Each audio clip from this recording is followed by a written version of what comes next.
Hello दोस्तों, welcome to sleepy classes.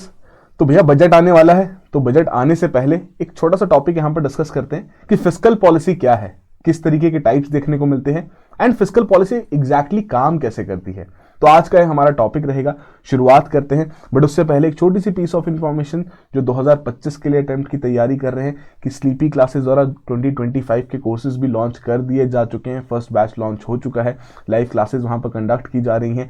तो ये सारी डिटेल्स आपके सामने यहाँ पर अवेलेबल हैं कि ऐसे की कवरेज भी आपको दी जाएगी। Apart from that main answer writing की प्रैक्टिस भी है, मेंटरशिप भी प्रोवाइड की जा रही है।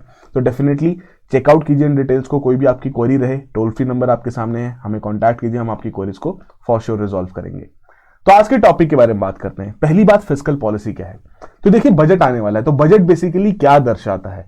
बजट सिंपली ये बताता है कि आने वाले फाइनेंशियल ईयर के लिए सरकार किस प्रकार से पैसा कमाएगी और कैसे उसे खर्च करेगी। ठीक है, तो ये सारे टारगेट्स वहां पर बजट में सेट किए जाते हैं, राइट। बट वो जो टारगेट सेट किए गए हैं उन्हें अचीव करने के लिए सरकार को कोई ना कोई पॉलिसी तो फॉलो करनी ही पड़ेगी। तो उसी पॉलिसी को कहते हैं भैया फिस्कल पॉलिसी, कि किस प्रकार से सरकार यहां पर स्पेंडिंग कर रही है, कैसे अपने टैक्स पॉलिसीज में चेंजेस ला रही है ताकि ओवरऑल जो आपके मैक्रो इकोनॉमिक कंडीशंस हैं उन्हें इन्फ्लुएंस कर सके।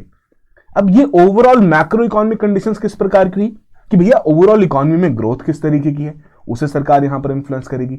इन्फ्लेशन किस तरीके से देखने को मिल रही है, कम कर सकते हैं कि नहीं कर सकते हैं, उसे सरकार यहां पर इन्फ्लुएंस करेगी। Apart from that unemployment levels किस प्रकार के हैं, उसे सरकार कोशिश करेगी कम से कम यहां पर रखे जा सके।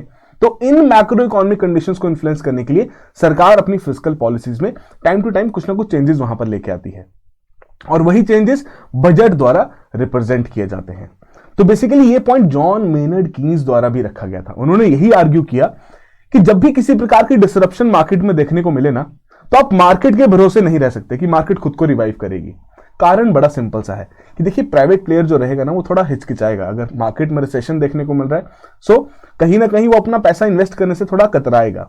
बट वहीं सरकार स्टेप इन करे तो उस प्रकार से ओवरऑल आउटपुट को चेंज कर सकती है। ठीक है, तो वही चीज यहां पर भी इनके द्वारा मेंशन की गई थी कि सरकार इस प्रकार से बिजनेस साइकिल को स्टेबलाइज कर सकती है अगर उस प्रकार की डिसरप्शंस वहां पर देखने को मिलती हैं।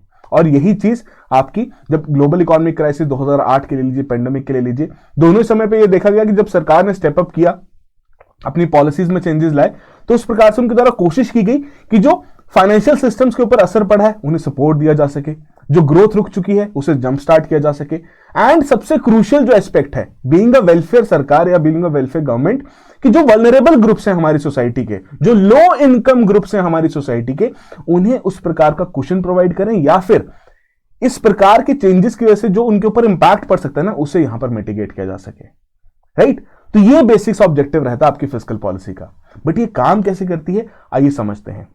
तो ये जो पर्टिकुलर फॉर्मूला है, ये फॉर श्योर आपने देखा होगा जब जीडीपी की बात करते हैं कि भैया ओवरऑल आउटपुट कितनी है कि इकोनॉमी में, माने value of final goods and services जो कि एक पर्टिकुलर इकोनॉमी वहां पर तैयार कर रही है। तो ये एक्सपेंडिचर मेथड का फॉर्मूला आपने फॉर श्योर पढ़ा होगा, CIGX जिसे कहा जाता है। ठीक है, कि C रिप्रेजेंट कर रहा है कंजम्पशन को, I रिप्रेजेंट कर रही है इन्वेस्टमेंट को, G रिप्रेजेंट कर रहा है सरकारी खर्चे को, सरकार द्वारा जो स्पेंडिंग की जा रही है, एंड ये जो आपकी टर्म है ये नेट एक्सपोर्ट्स को यहां पर रिप्रेजेंट कर रही है। तो आपको तो पता ही है भैया, ये जो टर्म है हमारे लिए नेगेटिव है इंडिया के केस में, being a net importer, right. But यहां पर यह समझना जरूरी है कि ओवरऑल आउटपुट जो कि जीडीपी के माध्यम से रिप्रेजेंट हो रही है, कहीं ना कहीं कोई भी पर्टिकुलर इकोनॉमी कितना डेवलप कर रही है उसका भी यही हमारे पास पैरामीटर है। ठीक है, कि जीडीपी बढ़ रही है तो भैया देश में उस प्रकार की डेवलपमेंट देखने को मिल रही है। तो जो सरकार की स्पेंडिंग है, तो इसका तो डायरेक्ट रिलेशन है कि सरकार अपनी स्पेंडिंग बढ़ाएगी, थोड़ा बहुत आउटपुट के ऊपर असर पड़ेगा। बट अपार्ट फ्रॉम दैट जो बाकी दो इंपॉर्टेंट फैक्टर्स हैं, या थर्ड भी ले लीजिए, कि इन तीनों फैक्टर्स के ऊपर डायरेक्ट या इनडायरेक्ट इस पर्टिकुलर फैक्टर का रोल रहेगा। कि सरकार अगर अपनी स्पेंडिंग बढ़ाती है तो भैया उस प्रकार से मान लीजिए कोई नया हॉस्पिटल बना, नया एम्प्लॉयमेंट क्रिएट हुआ, आसपास नई टेस्टिंग लेबोरेटरीज लगी, ठीक है, इन्वेस्टमेंट को यहां पर प्रमोशन मिला। अपार्ट फ्रॉम दैट अब उन टेस्टिंग लेबोरेटरीज में भी कुछ लोग काम करेंगे तो अगेन एम्प्लॉयमेंट यहां पर क्रिएट होगा, एम्प्लॉयमेंट नया क्रिएट होगा, लोगों के हाथ में पैसा आएगा तो उनके द्वारा कंज्यूमर स्पेंडिंग, कंजम्पशन यहां पर बढ़ेगी। तो डेफिनेटली इस पर्टिकुलर पैरामीटर का तो इंपॉर्टेंट रोल है ही, जो कि हमें इस फॉर्मूला से काफी हद तक क्लियर हो सकता है, चाहे डायरेक्ट हो या इनडायरेक्ट हो, कि जो भी सरकार यहां पर चेंजेस ला रही है अपने टैक्सेशन में, स्पेंडिंग में, उसका असर पड़ेगा कि किस प्रकार से हमारी ओवरऑल आउटपुट देखने को मिल रही है एंड कैसे बाकी पैरामीटर्स भी यहां पर इन्फ्लुएंस हो रहे हैं। तो आइए अब टाइप्स भी डिस्कस कर लेते हैं। सबसे पहली टाइप यहां पर आती है आपकी एक्सपेंशनरी फिस्कल पॉलिसी। ठीक है, अब इसके लिए एक सिंपल सा आप एग्जांपल यहां पर कंसिडर कीजिए कि एक पर्टिकुलर इकोनॉमी जो कि रिसेशन यहां पर विटनेस कर रही है, एक्सपीरियंस कर रही है। रिसेशन माने कि जो ओवरऑल आउटपुट है वो कॉन्ट्रैक्ट होती जा रही है, आउटपुट कम होती जा रही है क्वार्टर दर क्वार्टर, राइट। तो यदि पर्टिकुलर इकोनॉमी इस प्रकार का रिसेशन फेस कर रही है तो गवर्नमेंट वहां पर क्या कर सकती है कि गवर्नमेंट वहां पर या तो टैक्स रिबेट दे सकती है। माने अब सरकार का ऑब्जेक्टिव यहां पर क्या रहेगा कि उस रिसेशन से कैसे बाहर निकाला जा सकता है, जब आपकी एग्रीगेट डिमांड को पुश दिया जाए, राइट। अब एग्रीगेट डिमांड जो कि आपके कंजम्पशन लेवल, अगर हम जीडीपी का भी फॉर्मूला यहां पर दोबारा लिखें कि C+I+G+X, ठीक है, कि सरकार जो यहां पर चाहती है इकोनॉमी में दोबारा रिवाइवल लाना, तो उस पर्टिकुलर कंपोनेंट के लिए सरकार यदि यहां पर टैक्स रिबेट्स देती है, माने कि टैक्स में छूट देती है, तो हर एक व्यक्ति की जो डिस्पोजेबल इनकम है, ठीक है, जो उनकी इनकम रहती है उसमें से जो सरकार को उन्होंने टैक्स कंट्रीब्यूशन की उसे बाहर निकाल दीजिए, बाकी बचा पैसा जो कि वो वहां पर यूज कर सकते हैं। तो वो जो डिस्पोजेबल इनकम है डेफिनेटली उसका इंपैक्ट पड़ेगा एग्रीगेट डिमांड के ऊपर। यदि एक पर्टिकुलर व्यक्ति जो 50,000 रुपए महीने का कमाते हैं, पहले उनके खाते से 5,000 रुपए टीडीएस करता था, टैक्स करता था, अब सिर्फ 2,000 रुपए ही यहां पर कट रहा है, तो 3,000 यहां पर एक्स्ट्रा अवेलेबल है उनके पास, जिसके चलते वो डिमांड क्रिएट कर सकते हैं कि मुझे ये चीज यहां पर चाहिए। ठीक है, तो यदि इस प्रकार के टैक्स रिबेट सरकार यहां पर अनाउंस करे तो कहीं ना कहीं उसकी वजह से एग्रीगेट डिमांड को थोड़ा सा पंप मिलेगा, या ओवरऑल जो आपकी इकोनॉमिक ग्रोथ है उसको भी यहां पर फ्यूल मिलेगा, राइट। तो हमने क्या देखा कि इस पैरामीटर का इंपैक्ट पड़ा आपकी कंजम्पशन के ऊपर एज वेल एज इन्वेस्टमेंट के ऊपर भी, कि लोग उस तरीके से फिर इन्वेस्ट करना यहां पर शुरू करेंगे। अच्छा, अगर सरकार ये डिसीजन नहीं लेते हुए सरकार अपनी स्पेंडिंग बढ़ाती है, ठीक है, जो गवर्नमेंट स्पेंडिंग है सरकार इसको यहां पर थोड़ा इंक्रीज करती है, तो डेफिनेटली उसकी वजह से एम्प्लॉयमेंट नया क्रिएट होगा। एम्प्लॉयमेंट जब नया क्रिएट होगा तो उसकी वजह से भी डिमांड बढ़ेगी, अगेन सी फैक्टर के ऊपर यहां पर इंपैक्ट पड़ेगा, जिसकी वजह से ओवरऑल ग्रोथ भी यहां पर अचीव की जा सकती है।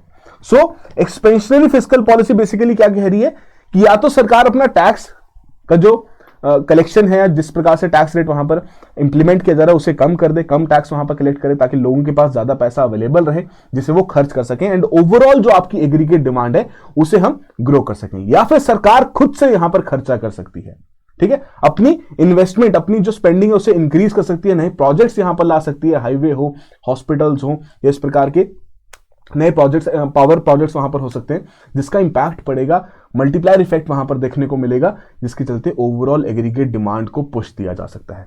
बट कहीं ना कहीं एक इंपॉर्टेंट फैक्टर क्या है एक्सपेंशनरी फिस्कल पॉलिसी का, कि भाई एक्सपेंशनरी फिस्कल पॉलिसी की वजह से डेफिसिट स्पेंडिंग होती है, कि सरकार को ज्यादा पैसा यहां पर खर्च करना पड़ता है, या सरकार की इनकम यहां पर कम हो जाती है। तो दोनों ही चक्कर में फिस्कल डेफिसिट तो क्रिएट होगा ही होगा, राइट। तो ये इंपॉर्टेंट पॉइंट यहां पर आपको ध्यान रखना है, ठीक है जी। एक्सपेंशनरी फिस्कल पॉलिसी, सरकार अपना खर्चा बढ़ा रही है, स्पेंडिंग कर रही है, एंड टैक्स भी कम कलेक्ट करे ताकि ओवरऑल डिमांड को यहां पर पुश दिया जा सके।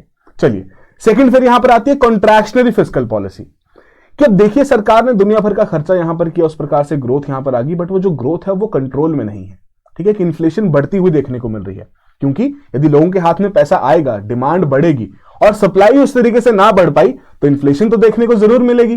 तो इस इन्फ्लेशनरी प्रेशर्स को मिटिगेट करने के लिए वहां पर सरकार कॉन्ट्रैक्शनरी फिस्कल पॉलिसी यूज कर सकती है, ताकि जो बढ़ती हुई ग्रोथ है उसको थोड़ा सा मैनेज किया जा सके, उसको थोड़ा सा स्लो डाउन किया जा सके, एंड सबसे इंपॉर्टेंट इन्फ्लेशन को कंट्रोल किया जा सके।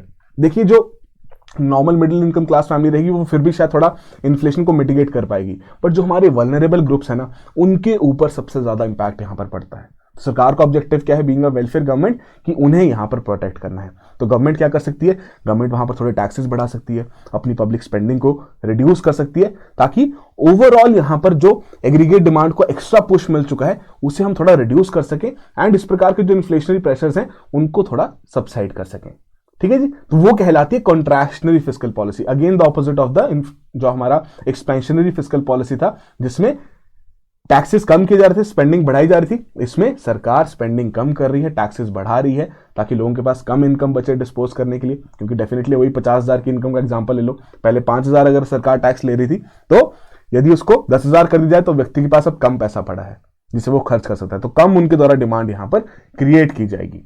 तो कहीं ना कहीं ये भी इंपॉर्टेंट पॉइंट है। बट वहीं अगर इस प्रकार का स्टेप यहां पर सरकार लेती तो उसकी वजह से आपका अनएम्प्लॉयमेंट लेवल्स भी देखने को मिलेगा। बट वो जो हल्का फुल्का अनएम्प्लॉयमेंट है ना, वो होना जरूरी भी है। कारण क्यों? यदि कोई भी बिजनेस ग्रो करना चाहता है और वो चाहता है नए लेबर को हायर करना, नए वर्कर्स को यहां पर हायर करना, तो यदि अनएम्प्लॉयमेंट लेवल्स बिल्कुल ही जीरो रहेंगे, माने कि सभी लोग एम्प्लॉयड हैं, तो भैया ग्रोथ कैसे होगी, नया एक्सपेंशन कैसे हो पाएगा? तो थोड़ा बहुत अनएम्प्लॉयमेंट इकोनॉमी में इंपॉर्टेंट भी माना जाता है, राइट? तो ये है आपकी कॉन्ट्रैक्शनरी फिस्कल पॉलिसी, ठीक है। तो दोनों का डिफरेंस अगर हम देखें तो दोनों के ग्राफ्स यहां पर आपको मेंशन किए गए, ज्यादा घबराना नहीं है। तो बेसिकली कॉन्ट्रैक्शनरी फिस्कल पॉलिसी में क्या ऑब्जेक्टिव रखा जाता है कि एग्रीगेट डिमांड को थोड़ा कंट्रोल किया जा सके, एंड एक्सपेंशनरी में कि एग्रीगेट डिमांड को पुश दिया जा सके।